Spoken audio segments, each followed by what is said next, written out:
Hello दोस्तों, YouTube channel subscribe कर लिए क्लिक बेल आइकन को प्रेस कर दे ताकि सारे नोटिफिकेशन को मिलते रहे। जय बैंक प्रमोशन के संबंध से हमने बात करा IIFS का नंबर 8 है, foreign trade policy, foreign investment and economic development के बारे में।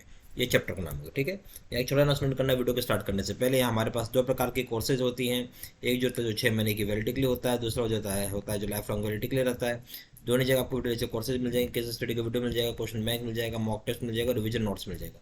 कोई पेपर करिए, Indian economy, principles, accounting, retail banking, सभी के दाम 1000 रुपये हैं या सभी के दाम 2000 रुपये हैं, ठीक है। अगर आप कॉम्बो पैक करते हैं, 4 पेपर एक साथ करते हैं, इसका दाम है 2500 रुपये, ठीक है। और यहाँ दाम है आपका 4000 रुपये, ठीक है। हम आते हैं पहला चीज़ के ऊपर, foreign trade policy, foreign investments and economic development, हमारा ये पेपर है। इसमें सबसे पहला चीज़ आपको जो पढ़ना है वो है फॉरेन ट्रेड पॉलिसी। क्या समझते हैं आप फॉरेन ट्रेड पॉलिसी से? सबसे बड़ी बात तो ये, आप क्या समझ रहे हो इस बात से? फॉरेन ट्रेड पॉलिसी आपको क्या समझ में आ रहा है? तो फॉरेन ट्रेड पॉलिसी सिंपल भाषा में रेफर करता है एक इकोनॉमिक पॉलिसी को। क्या रेफर करता है? इकोनॉमिक पॉलिसी को बताता है जो कि गवर्न करता है आपकी देश की इकोनॉमी का एक्सपोर्ट और इंपोर्ट की एक्टिविटी को। तो फॉरेन ट्रेड पॉलिसी आपकी देश का इकोनॉमिक पॉलिसी है जिसकी माध्यम से आपका फॉरेन ट्रेड यहाँ गवर्न हो रहा है। एक्सपोर्ट और इंपोर्ट की जो एक्टिविटी होती है, चाहे एक्सपोर्ट और इंपोर्ट जो आप देश में करते हैं, उसको गवर्न करता है। अब यहाँ पे जो इकोनॉमिक पॉलिसीज लाई जाती है फॉरेन ट्रेड के लिए, वो हो गया आपका जैसे कि फॉरेन ट्रेड पॉलिसी हो गया, फॉरेन इन्वेस्टमेंट्स पॉलिसी हो गया। ये बहुत ही क्रिटिकल कंपोनेंट माने जाते हैं इकोनॉमिक प्रोसेस के लिए। तो इकोनॉमिक पॉलिसी हो गया उदाहरण के तौर पे फॉरेन ट्रेड पॉलिसी, दूसरा हो गया फॉरेन इन्वेस्टमेंट पॉलिसी। दोनों बहुत ही क्रिटिकल कंपोनेंट होती हैं इकोनॉमिक प्रोसेस के लिए। उसके बाद यहाँ पे एक बात बोला गया कि एक well planned foreign policy add करेगा आपका लोकल इकोनॉमी की आउटपुट में और नेशन की प्रॉस्पेरिटी में। तो बोलते बहुत ही जरूरी कि आपके पास वेल प्लान्ड पॉलिसी हो। क्या? वेल प्लान्ड फॉरेन की पॉलिसी हो ना, well planned foreign trade policy हो जो कि लोकल इकोनॉमी की। नेचुरल बात है कि आप चाहेंगे कि आपका देश का एक्सपोर्ट बढ़े। अगर एक्सपोर्ट बढ़े तो इसका मतलब आपको लोकल, हर जगह जो लोकल एक्टिविटियाँ हैं वो ज़्यादा से ज़्यादा ग्रो करे आपका, ठीक है। तो लोकल इकोनॉमी आउटपुट हो और नेशन की, नेचुरल सी बात, देश का प्रॉस्पेरिटी बढ़ेगा जब हर जगह लिखा आएगा मेड इन इंडिया। तो ठीक है, इंडिया को, इंडिया के पास से कुछ स्पेशल पॉलिसीज़ हैं जो कि प्रमोट करता है ट्रेड को और इन्वेस्टमेंट को। शुरुआत से जब भारत आज़ाद हुआ तभी से भारत के पास कुछ स्पेशल पॉलिसीज रही हैं जो प्रमोट करता है ट्रेड को और इन्वेस्टमेंट को। हम बात कर रहे हैं फॉरेन ट्रेड पॉलिसी 2015-20 का, ठीक है। तो ये बताया जा रहा है कि पॉलिसी कब आया था? 1 अप्रैल 2015 का आया था, जहाँ इंडियन गवर्नमेंट ने, यानी भारत सरकार ने लॉन्च किया फॉरेन ट्रेड पॉलिसी 2015-20, ठीक है। इस पॉलिसी के तहत यहाँ पे एक प्रोग्राम लाया गया था मेक इन इंडिया, बहुत जोर डाला गया था मेक इन इंडिया इनिशिएटिव के ऊपर।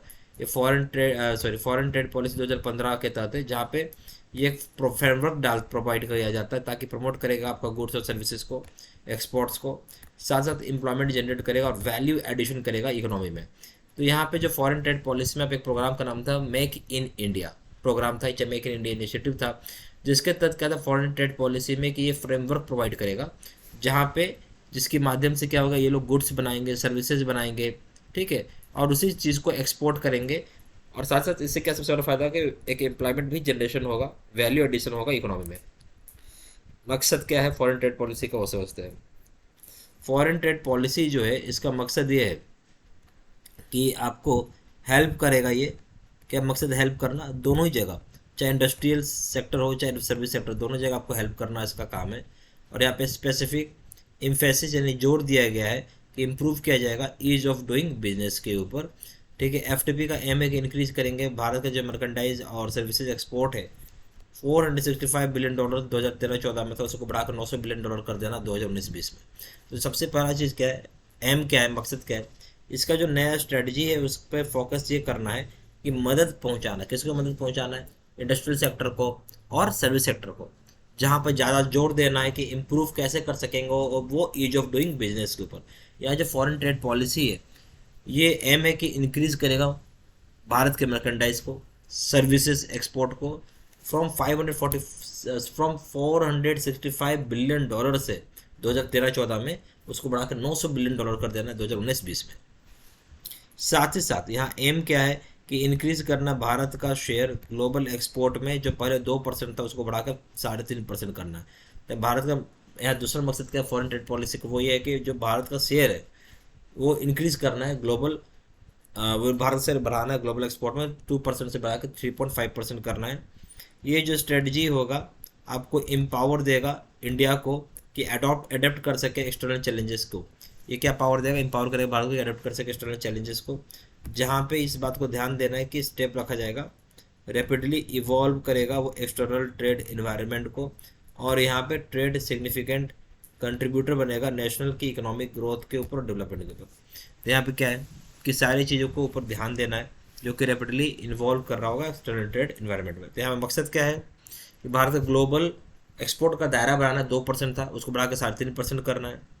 और इससे क्या होगा, एम्पावर करेगा देश को, भारत को, ताकि अडेप्ट कर सके बाहरी चैलेंजेस के साथ, एक्सटर्नल चैलेंजेस के साथ, साथ साथ वो इवॉल्व कर पाए रैपिडली एक्सटर्नल ट्रेड इन्वायरमेंट में, और यहाँ पे ट्रेड भारत जो है ना एक ट्रेड सिग्निफिकेंट कंट्रीब्यूटर बन पाए नेशनल का इकोनॉमिक ग्रोथ में, डेवलपमेंट में।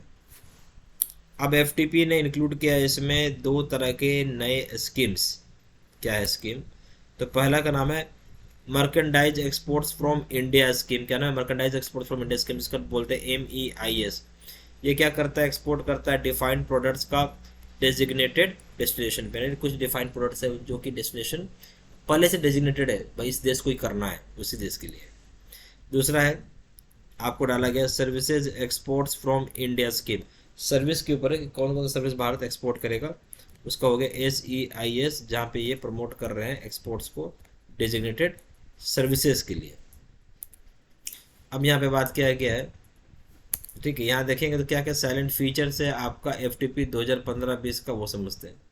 सबसे पहला चीज़ सिंप्लीफिकेशन हो जाएगा, मर्जर किया उन्होंने रिवार्ड स्कीम्स को, रिवार्ड स्कीम्स जो कई तरह के रिवार्ड स्कीम्स थे, 5 तरह के रिवार्ड स्कीम थे, उनको मर्जर किया है और सिंप्लीफाई किया है।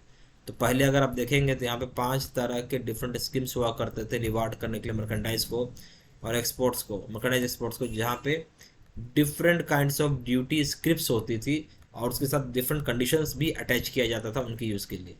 तो इसमें 5 तरह का ये रहा आपको, ठीक है। तो पहला क्या है, प्रोडक्ट फोकस स्कीम, दूसरा हो गया मार्केट लिंक्ड फोकस स्कीम, तीसरा हो गया फोकस मार्केट स्कीम, चौथा हो गया आपका एग्रीकल्चर विकास agricultural incentive agricultural infrastructure incentive scheme है, और उसके बाद हो जाएगा विशेष कृषि ग्राम उद्योग योजना VKGOY। ये 5 तरह के स्कीम्स हो गए, इन पांचों स्कीम को मर्ज कर दिया उन्होंने। अब यहाँ देखिए बोलता है क्या, ये सारे स्कीम्स जितने भी हैं इनको मर्ज करके एक सिंपल सा एक सिंगल स्कीम बना दिया जिसका नाम है merchandise export from India scheme, जिसको बोलते हैं MEIS। और यहाँ पे किसी प्रकार का कोई कंडीशन नहीं रहता है अटैच किया जाता है स्क्रिप्ट में, जब भी स्कीम के तहत इस स्कीम के तहत इशू होगा। अब आइए उसी तरीके से है कि served from India scheme SFIA, served from India scheme को रिप्लेस कर दिया, क्या कर दिया, बंद कर दिया, चाहे बोल सकते हैं रिप्लेस कर दिया। नया स्कीम आया service exports from India scheme से। तो कौन सा स्कीम है, service exports from India scheme ने रिप्लेस कर दिया SFIS and served from India scheme को। SEIS अगर आप देखेंगे तो अप्लाई कर सकते हैं हम सर्विस प्रोवाइडर के लिए, किसके लिए अप्लाई होगा, सर्विस प्रोवाइडर के लिए अप्लाई होगा, वैसे सर्विस प्रोवाइडर जो कि भारत के अंदर लोकेटेड है, ठीक है। और जबकि इंडियन सर्विस प्रोवाइडर जो होंगे वो भले ही कोई भी कॉन्स्टिट्यूशन होके हों, प्रोफाइल के हों सर्विस प्रोवाइडर, यानी यहाँ बोलो SFIS SEIS यानी service exports from India scheme जो अप्लाई होता है सर्विस प्रोवाइडर को जो लोकेटेड होंगे भारत में, और वो भले ही इंडियन सर्विस प्रोवाइडर हो और किसी भी कॉन्स्टिट्यूशन से हो, कोई भी चीज़ का सर्विस प्रोवाइड करते हो, सभी को मिलेगा ये बेनिफिट। यहाँ जो बताया जा रहा है आपको, सारे स्क्रिप्ट्स क्या, सारे स्क्रिप्ट्स जो हैं वो इशू किए जाते हैं अंडर आपका MEIS और ACIS। जो भी गुड्स इंपोर्ट होगा अगेंस्ट इन सभी स्क्रिप्ट्स को पूरे तरीके से ट्रांसफरेबल होते हैं, ठीक है। तो यहाँ पर सारे स्क्रिप्ट जो इशू होंगे MEIS के ACIS के सारे, और जो गुड्स इंपोर्ट किए जाएंगे अगेंस्ट इन सभी स्क्रिप्ट्स को पूरी तरीके से ट्रांसफरेबल है। अब यहाँ देखिए जो स्क्रिप्ट्स इशू किए जाते हैं अंडर एक्सपोर्ट्स के लिए from India schemes use for, किस स्कीम के लिए यूज होगा, तो अब देखिए यहाँ बोलता है जो स्क्रिप्ट्स आप यूज़ कर रहे हो एक्सपोर्ट के लिए फ्रॉम इंडिया स्कीम्स में यूज फॉर, तो पहला हो गया पेमेंट ऑफ कस्टम ड्यूटी के लिए for import of inputs goods के लिए। फिर हो जाएगा आप कर सकते हो payment of excise duty on domestic procurement of inputs और गुड्स का। तीसरा हो जाएगा आपका payment of service tax on procurement of services के ऊपर है। चौथा हो जाएगा बेसिक कस्टम ड्यूटी, जब पे करोगे कैश में थ्रू डेबिट में अंडर ड्यूटी क्रेडिट स्क्रिप्ट जो होगा, जो कि अलाउ किया जाता है, इसको आप टेक बैक कर सकते हैं ड्यूटी ड्रॉबैक के रूप में, अगर आपका ये इनपुट जो है इंपोर्टेड वाला यूज़ हो रहा है एक्सपोर्ट के रूप में। तो बेसिक कस्टम ड्यूटी, जो बेसिक कस्टम ड्यूटी आप कैश में पे कर सकते हो या आप डेबिट करवा रहे हो, ड्यूटी ड्यूटी क्रेडिट स्क्रिप्ट को यहाँ अलाउड है कि जो भी आपने इंपोर्ट किया होगा उसको आप ड्यूटी ड्रॉबैक में ले सकते हैं अगर उसी इंपोर्टेड को आप एक्सपोर्ट के लिए यूज़ करते हैं तो। अब हमारे पास जेआईबी का यहाँ पे दो तरह के कोर्सेज हैं, ठीक है। एक जो कोर्स है वो जो है 6 महीने की वैलिडिटी के लिए है, दूसरा जो है लाइफ लॉन्ग वैलिडिटी के लिए होता है। दोनों ही जगह आपको वीडियो लेक्चर कोर्सेज मिल जाएंगे, केस स्टडी का वीडियो मिल जाएगा, क्वेश्चन बैंक मिल जाएगा, मॉक टेस्ट मिल जाएगा, रिविजन नोट्स मिल जाएंगे। कोई भी प्रकार Indian economy principles accounting retail banking सभी के दाम यहाँ 1000 रुपये हैं और सभी के दाम यहाँ पे 2000 रुपये। कॉम्बो पैक करते हैं अगर आप, यहाँ दाम हो गया आपका 2500 रुपये और यहाँ दाम हो जाएगा आपका 4000 रुपये, ठीक है। जहाँ जानकारी फ़ोन कर सकते हैं, फ़ोन नंबर जो है 9508536524 या फिर वेबसाइट पर जाकर डायरेक्टली ऑनलाइन ऑर्डर प्लेस कर सकते हैं। वेबसाइट www.jivsavmedicine.com, email ID जो seats123@gmail.com। सारी इन्फॉर्मेशन इसी वीडियो को डिस्क्रिप्शन बॉक्स में डाला हुआ है। Thank you very much.